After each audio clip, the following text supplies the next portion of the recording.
तीर्थामध्ये स्नान करण्याकरता गेलात, नदीमध्ये स्नान करतायत, तर नदीमध्ये स्नान करत असताना सुद्धा तुम्ही शिवपूजा करू शकतात, शिवलिंगावर पाणी वाहू शकतात. कसं काय?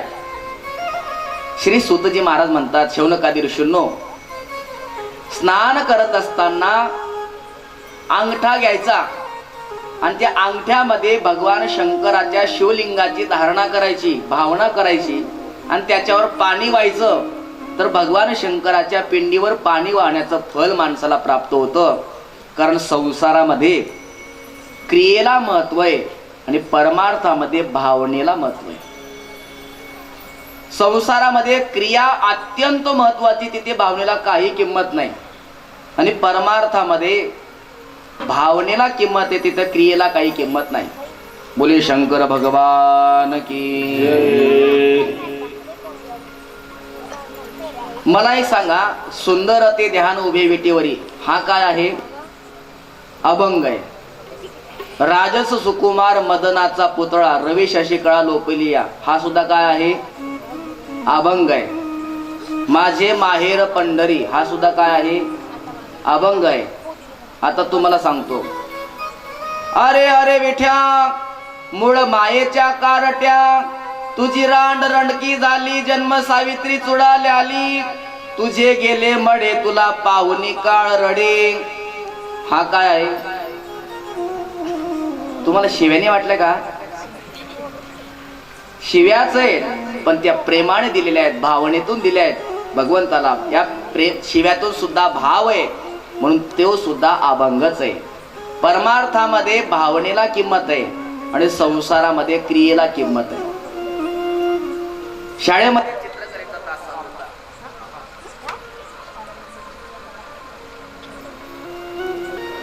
आणि त्या चित्रकलेच्या तासामध्ये गुरुजींनी सांगितलं, मुलांनो, रुळावर धावणारी रेल्वे काढा.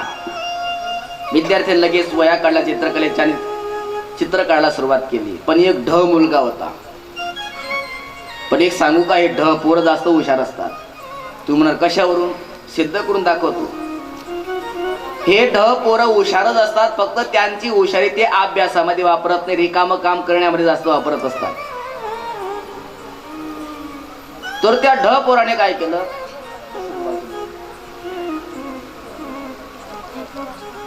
त्याला रुळावर धावणारी रेल्वे गाडी काढता येत नव्हती, म्हणून त्याने एक यम काढला.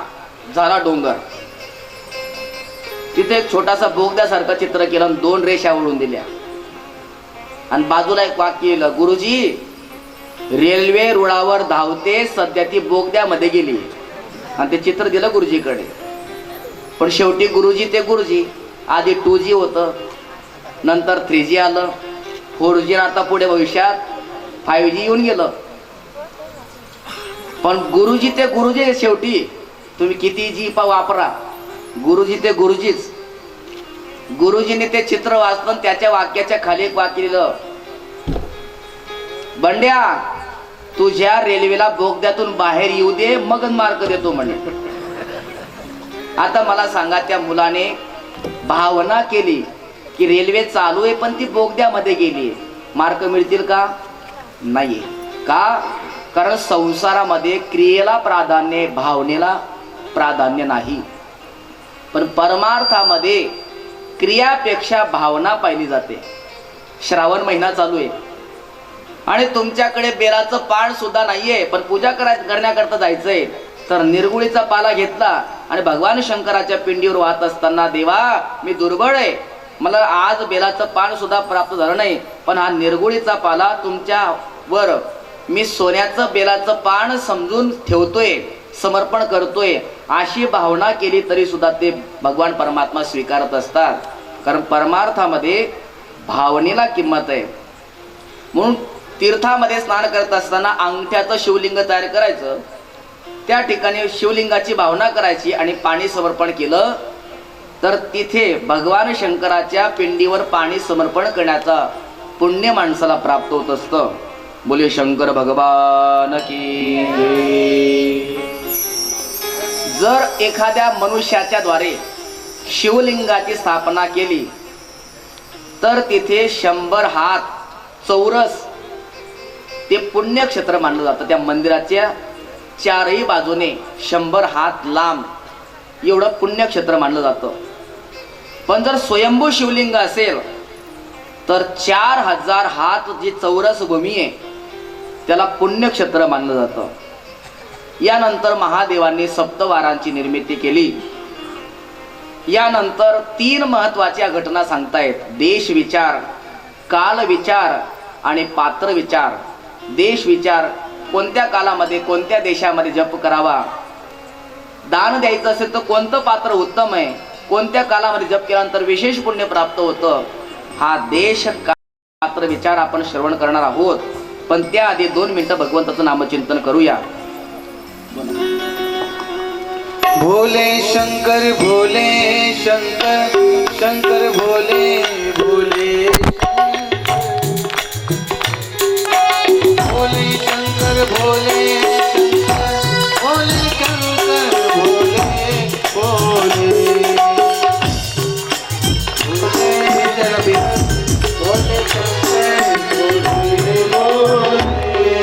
भोले शंकर भोले भोले भोले शंकर भोले भोले भोले शंकर भोले शंकर भोले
श्री शिव महापुराण की जय। नमः पार्वती पते हर हर महादेव।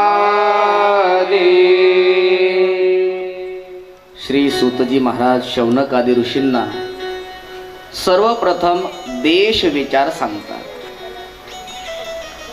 कोणत्या देशामध्ये कोणत्या स्थानामध्ये जप केल्यानंतर अधिकाधिक पुण्य माणसाला प्राप्त होतं. सध्या लोकांची मानसिकता अशी आहे, कमी वेळामध्ये कमी श्रमामध्ये जास्त पैसा मिळाला पाहिजे. बरोबर आहे की नाही? कमी वेळ पाहिजे, कमी श्रम पाहिजे, पण पैसा मात्र जास्त पाहिजे. हे शास्त्रकारांना व्यास महर्षींना माहिती होतं. म्हणून व्यास महर्षींनी अशी काही ठिकाणं निवडून काढली की अशा ठिकाणामध्ये जर जप केला तर कमी वेळामध्ये कमी मंत्र जप संख्येमध्ये अधिक पुण्य प्राप्त होत असतं. तर ते सर्व लक्ष देऊन ऐका आणि कोणी पेन वही आणली असेल ते लिहून काढा. पहिलं स्थान आहे आपलं शुद्ध स्थान. घरामध्ये जर जप करा, शुद्धम गृहम समफलम देव यज्ञाधिकर्मसु. घरामध्ये देव यज्ञादी कर्म केले किंवा जप केला, गुरुदेवाने जो मंत्र दिला त्या मंत्राची दीक्षा घेतली असेल, त्या मंत्राचा जर आपण जप केला तर त्याचं समफल प्राप्त होत असतं. विशेष काही फल प्राप्त होत नाही घरात जप केल्यानंतर. जेवढा जप केला तेवढंच फल प्राप्त होतं. परंतु घरात केलेल्या जपापेक्षा 10 पटीने जपाचा फायदा जर प्राप्त करायचा असेल तर गाईच्या गोठ्यामध्ये किंवा गोशाळेमध्ये जप केला पाहिजे. त्याचं 10 पटीने पुण्य माणसाला प्राप्त होतं. पहिल्यांदा कुठे? घरामध्ये. घरापेक्षा 10 पटीने पुण्य प्राप्त होतं गाईच्या गोठ्यामध्ये किंवा गोशाळेमध्ये. बोलत चला आता, मला एक आता तुम्हाला तुमच्याकडून पाठ करून घ्यायचंय. या गोशाळेपेक्षा किंवा गाईच्या गोठ्यापेक्षा 10 पटीने अधिक पुण्य पाहिजे असेल तर एखाद्या जलाशयाच्या ठिकाणी तुम्ही जप करायला पाहिजे. पहिल्यांदा घर, नंतर गोशाळा किंवा गाईचा गोठा, त्यापेक्षा 10 पटीने जलाशयाच्या काठावर जप केला पाहिजे. त्यापेक्षा अधिक पुण्य पाहिजे असेल तर बेलाच्या झाडाखाली बसून जप केला पाहिजे. तुळशीच्या झाडाजवळ जप केला पाहिजे. वट वृक्ष असो किंवा पिंपळाचा वृक्ष असो, यांच्या खाली बसून जप केला पाहिजे. तर जलाशयामध्ये काठावर बसून जो जप केला जातो त्यापेक्षा 10 पटीने अधिक पुण्य माणसाला प्राप्त होत असतं. आता सांगा, घरात, नंतर गोशाळेत, नंतर जलाशयात. हे बोलायचं आहे तुम्हाला, नुसतं बसू नका, गंमत नका पाहू. जलाशयापेक्षा 10 पटीने पुण्य. बेलाचं झाड, तुळशीचं झाड, वटवृक्ष किंवा पिंपळाचं झाड, या झाडाखाली बसून जर नामचिंतन केलं तर 10 पटीने अधिक पुण्य माणसाला प्राप्त होत असतं. यापेक्षा अधिक पुण्य पाहिजे असेल तर देवालयामध्ये जा, मंदिरामध्ये जा. कोणत्या मंदिरामध्ये? जिथं दररोज म्हातारे पत्ते कुटत बसत असतात त्या मंदिरात नाही. अजिबात लाज वाटत नाही म्हाताऱ्यांना, म्हणजे पत्ते कुटतात त्यांना. म्हणजे चष्मा लागलेला असतो तरी चष्म्यातून राणी पाहत होतो. किती विचित्रपणा आहे. वास्तविक पाहता मोठ्या लोकांनी असं वागलं पाहिजे की लहान मुलं तुमच्याकडून चांगले संस्कार घेतील. जर मोठेच बिघडले तर लहान मुलं काय संस्कार घेतील?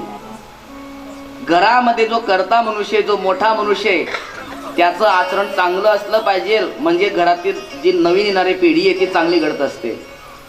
गीता सुद्धा सांगते, यद्यदा चरती श्रेष्ठ तत्त देवे तरो जनाहा. तेथ वडील जे जे करीती तया नाम धर्मू ठेवेती. एक मनुष्य, त्याला अशी सवय पडली होती, कोणतंही काम करत असताना, काही बोलत असताना त्याला एक शब्द बोलायची सवय पडली होती, हरामखोर. हरामखोराने हे काम केलं नाही, हरामखोराने ते काम केलं नाही, हरामखोराने हे काम केलं नाही. ते लहान मुलाच्या कानावर पडायचं. तो थोडासा मोठा झाला आणि खेळता खेळता त्याच्याकडे बस होती खेळण्यामध्ये प्राप्त झालेली, बाजारातून आणलेली. ती बस त्याने सुरू केली खेळत असताना. चला, ज्या हरामखोरांना बसमध्ये बसायचं असेल त्यांनी बसा, ज्यांना उतरायचं त्यांनी उतरा. बस निघाली, लगेच बस स्टँडवर यायची. चला, बस थांबलीये, ज्या हरामखोराला उतरायचं त्यांनी उतरा, ज्यांना बसायचं असेल त्यांनी बसा. एके दिवशी नेमका तो मनुष्य घरी आला आणि मुलगा खेळत असताना हे बोलत होता, चला, ज्या हरामखोराला बसायचं त्यांनी बसा, ज्या हरामखोरांना उतरायचं त्यांनी उतरा. म्हणजे एवढंसं कार्टून हरामखोर बोलतय. ते त्या मुलाजवळ आला आणि एक काना खाली दिला, बस फेकून दिली दुसरीकडे. ते रडू लागलं, 10 मिनिटापर्यंत रडलं. कोणी त्याला उगं केलं नाही म्हणून त्याचा स्वतःच उगा होऊन गेला तो. आणि परत इकडे शोध तिकडे शोध, त्याची बस ही पडली होती ती परत काढली आणि परत बस सुरू केली. चला, बस निघाली, ज्या हरामखोराला बसायचं असेल त्यांनी बसा, ज्यांना उतरायचं असेल त्यांनी उतरा. आताच एका हरामखोराने बस ड्रायव्हरला मारल्यामुळे बस 10 मिनिटं लेट होती. चला लवकर बसा. आता मला सांगा, हा जो हरामखोर शब्द आहे तो शिकण्याकरता बाहेर नाही गेलाय, घरातल्याच मोठ्या व्यक्ती कोण त्याला प्राप्त झालाय. म्हणून मोठ्या व्यक्तीवर फार मोठी जबाबदारी आहे. जर घरामध्ये लहान मुलं असतील तर कमीत कमी त्यांच्या समोर तरी आपली बोलण्याची भाषा सभ्य ठेवा. निश्चित तुमच्या घरी साधू जन्माला आल्याशिवाय राहणार नाही. आपल्या मुलांना जीवनामध्ये कसं घडवायचंय याला आपणच कारणीभूत आहे. आपण जर विचित्रपणा करू लागलो त्यांच्या समोर तर ते सुद्धा विचित्रच वागतील. म्हणून मोठ्या माणसांवर ही मोठी जबाबदारी असते.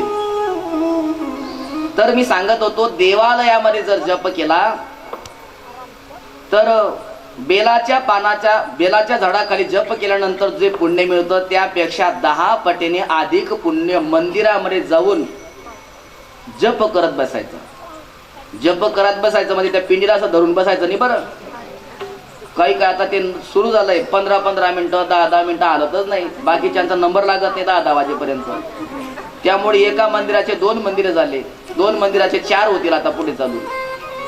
तिथे नाही, जर आता देवपूजा झाली आपली, नमस्कार करायचा आणि बाजूला येऊन बसायचं आणि तिथे जर जप करत बसला तर तुम्हाला 10 पटीने अधिक पुण्य प्राप्त होतं. देवालयामध्ये देवालयापेक्षा अधिक पुण्य प्राप्त होतं.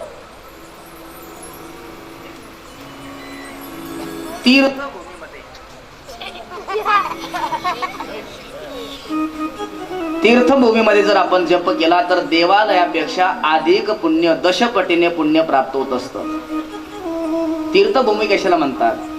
जिथे पवित्र नदी आणि पवित्र क्षेत्र आहे त्या ठिकाणी. त्या तीर्थभूमीपेक्षा एखादी पवित्र नदी असेल, त्या नदीच्या तटावर जर जप केला तर त्याचं 10 पटीने अधिक पुण्य माणसाला प्राप्त होतं. सामान्य नदी असेल, त्या सामान्य नदीपेक्षा तीर्थ नदीचा तट असेल तर त्यामध्ये अधिक 10 पटीने पुण्य माणसाला प्राप्त होतं. आणि त्या तीर्थ नदी तटापेक्षा जर सप्तगंगाचा तट प्राप्त झाला तर नामस्मरण केल्याशिवाय राहायचं नाही. आता हे सप्तगंगा कोणत्या आहेत? गंगा जी भगीरथाने पृथ्वीवर आणली ही गंगा, गोदावरी, कावेरी, ताम्रपर्णी, सिंधू, शरयू आणि नर्मदा या 7 नद्यांना सप्तगंगा असं म्हणतात. इतर नद्यांच्या काठावर जप जो करतो त्यापेक्षा या सप्तगंगाच्या काठावर जप केल्यानंतर सर्वात जास्त अधिक पटीने 10 पटीने अधिक पुण्य माणसाला प्राप्त होतं. मग आपल्या जवळ कोणतं आहे? गंगा आपल्या जवळ नाही, पण गोदावरी जवळ आहे आपल्याला. कावेरी सुद्धा तिकडे कोल्हापूर भागामध्ये आहे, कोकण प्रांतामध्ये. शरयू अयोध्येला आहे. नर्मदा मैया सुद्धा आपल्याला जवळ आहे. म्हणून नर्मदा मैयाच्या काठावर केलेली साधना अधिक पटीने फल प्राप्त होते, प्राप्त करून देते. म्हणून साधू लोक सिद्ध होण्याची साधना करण्याकरता विशेष रूपाने नर्मदा मैयाचा तट निवडत असतात. बोलिए नर्मदा मैया की. नर्मदा मैयाची परिक्रमा आणि नर्मदा मैयाच्या तीरावर केलेली जी साधना आहे ती साधना अनंत पटीने माणसाला फल प्रदान करून देत असते.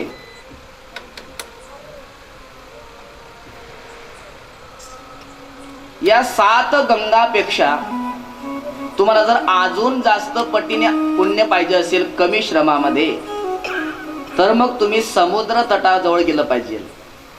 कारण जेवढ्या काही जगतामध्ये गंगा नद्या आहेत, या सर्व नद्या शेवटी कुठे मिळतात? समुद्रामध्ये. म्हणून समुद्रामध्ये जर फिरण्याकरता गेला तर स्नान अवश्य करा.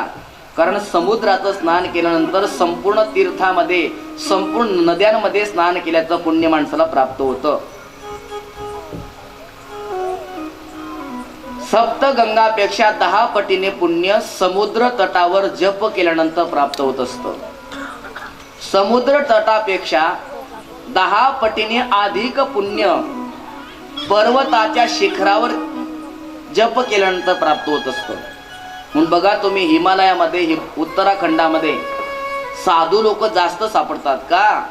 कारण समुद्र तटामध्ये जप केल्यानंतर जे पुण्य मिळतं त्यापेक्षा 10 पटीने अधिक पुण्य पर्वताच्या शिखरावर जप करून ते प्राप्त करता येतं. आणि एक सांगू, तुम्हाला जर सर्वात जास्त पटीने पुण्य मिळवायचं असेल तर तुम्ही कुठे जप केला पाहिजे? जिथे तुमचं जप करण्याकरता मन लागतं तिथे जप केला पाहिजे. बोले भक्तवत्सल भगवान की. जर तुम्ही वनामध्ये गेले, जंगलामध्ये गेले, समुद्र तटावर गेले, तर पर्वतावर गेले आणि तिथे जप करायला लागले आणि घरचे पोरं सोरं जर आठवायला लागले तर तिथे जाऊन सुद्धा काय फायदा? नाथ महाराज वर्णन करतात, सर्वस्व सांडोनी वना गेला आणि वनी वनिता चिंतू लागला. जप करण्याकरता घरदार सोडून वनामध्ये गेला आणि वनात जाऊन बायकोचं चिंतन करू लागला. मग त्यापेक्षा घरीच राहा आणि घरामध्ये राहून देवाचं नामचिंतन कर. जिथे आपलं मन लागतं अशा ठिकाणी जप केल्यानंतर त्याचं सर्वात जास्त पटीने माणसाला पुण्य प्राप्त होतं. मग तो कोणताही देश असो, कोणताही वेश असो, त्या ठिकाणी जर नामचिंतन केलं तर अधिक पुण्य प्राप्त होत असतं. जिस देश में, जिस वेश में, परिवेश में रहो, गिरधार मन, गिरिधार मन, गिरिधार मन कहो.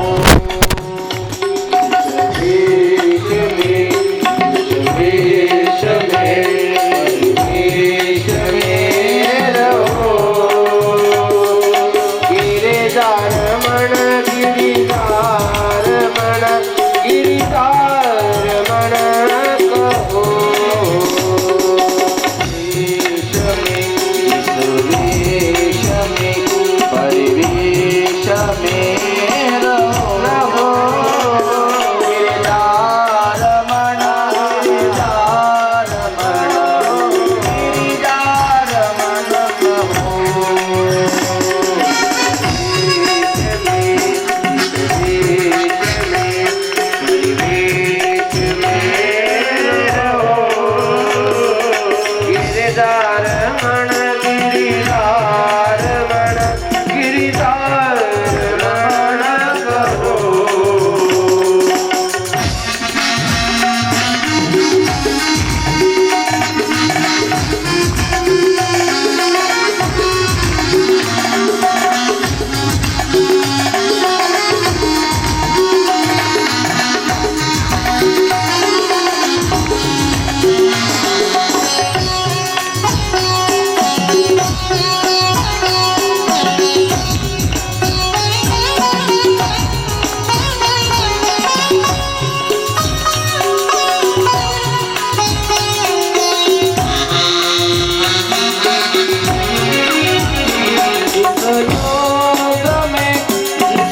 धाम में रहो